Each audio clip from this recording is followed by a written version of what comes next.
Good Thursday morning, and God, I do thank you for the opportunity just to say, God, I thank you. I'm sure a lot of us did not listen to our president speak on yesterday in Davos, Switzerland. I did. And like always, it was difficult. It was difficult to the point of I felt like I was looking at one of my kids or my grandkids giving their speech for the first time, and you knew there are certain parts of their speech and they were having a difficult time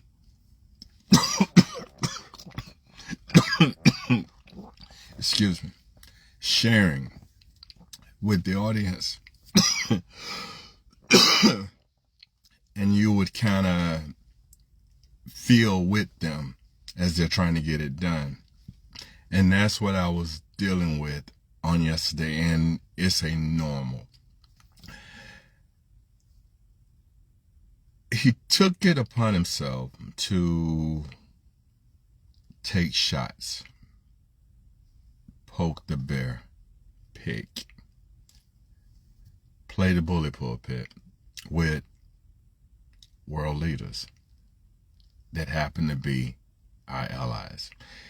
He's saying things, and knowledge is power. History is history, and it can't be changed, but it can be painted and shared so that you see things as they want you to see them, but the truth is going to always be the truth. We're hearing stories, and this is all they are, stories, about the European nations, how weak they may be, or how he's saying that they are, and who we are compared to them.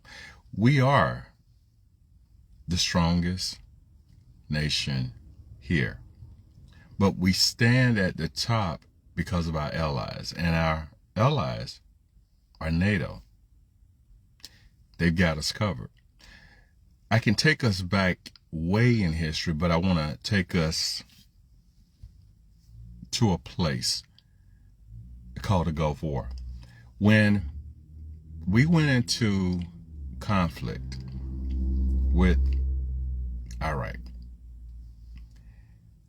our NATO allies was right there with us through everything. When 9/11 happened, they were right there with us. The reason they were right there with us is because, number one, they're our allies, but also there's this thing that's called Article 5 of NATO. If you mess with one, we all fight. There's no second guessing it. There's no thinking about it. We go. And they did, and they were there for us. So when our leadership is standing up, saying things, and a lot of us who don't know or don't pay attention to history will get behind it because you have decided, I want to follow. And it's nothing, there's a lot wrong with it, but it's your choice. You have that right. We start looking like fools. The beautiful thing, or the thing that's most important, is when our president is speaking, he's speaking on behalf of all of us. And it has nothing to do with whether you voted for him, whether you support him. He's speaking for all of us because he's our president and we are Americans until they find a loophole to tell us that we're not. That's a joke. You get it later. So, as he spoke for almost 2 hours,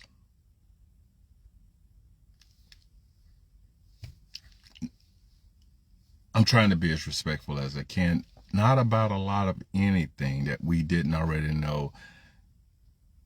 Upset because the Prime Minister of Canada said some things that were true about his country, who they are, and what they're not going to be. He took some comments, he said some things about the French president, even to the point of how much longer he was going to be in office. Unnecessary. There's a thing called diplomacy, and unfortunately, I don't think, and I'm being very careful, but I'm gonna be real. Our president doesn't have it. He's chosen not to utilize it because we're playing a bully pulpit. And when our president is talking, the world is listening, and we, the American people, are being looked at because he's speaking for us as a laughingstock. You're going to hear today and about a deal concerning Greenland, and we did not get Greenland. We did not take over Greenland. It was unnecessary. Greenland is a part of NATO. We have a base in Greenland. We had multiple bases in Greenland that have been closed and we no longer utilize, and we can go back in and put troops in those bases if that's truly what's necessary. That's not it. It's all about egos. But you're going to hear today, depending on who's sharing the story, a deal is in place. And our leadership, our president, is going to say, look what I did. My opinion, and I'm only speaking on my opinion because I hadn't heard the breakdown of the so-called deal. I'm almost certain whatever they have agreed upon was something that was already in play. Now, I decided to say this today, or to come on live today and have this conversation because, as I said, I know a lot of us are not paying attention. And it's hard. I'll be the first to tell you, and I do pay attention. It's hard due to the fact, as an adult, I'm listening, and it's sounding as though I'm listening to a child trying to get his or her way by acting out. But I need to know what's going on. So I do the best I can to share when I can, with the hopes that you will take it upon yourself to do a little bit more research and get some better understanding. And the reason this is important, because you've got local elections that are coming up. You've got a midterm election that's coming up. You've got a presidential election that's going to be here in a couple of years before we know it. You need to be informed on who you need to give your vote to. It's not about Democrats and Republicans or independents. It's about the American people. It's not about the color of your skin. It's about the American people.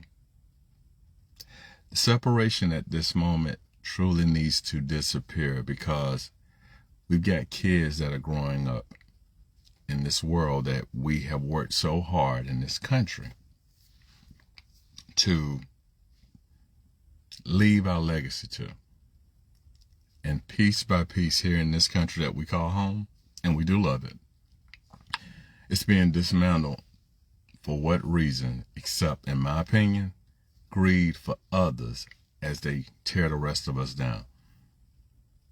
The 1% compared to the 99. And that 99, it's a lot of different colors that make up the 99. Be blessed on this Thursday. I hope you heard what I said, and you take it and you allow yourself to be open-minded enough to get out of the way of trying to fall in line and start thinking from a standpoint what's best for your house. Take care and have a great rest of your day.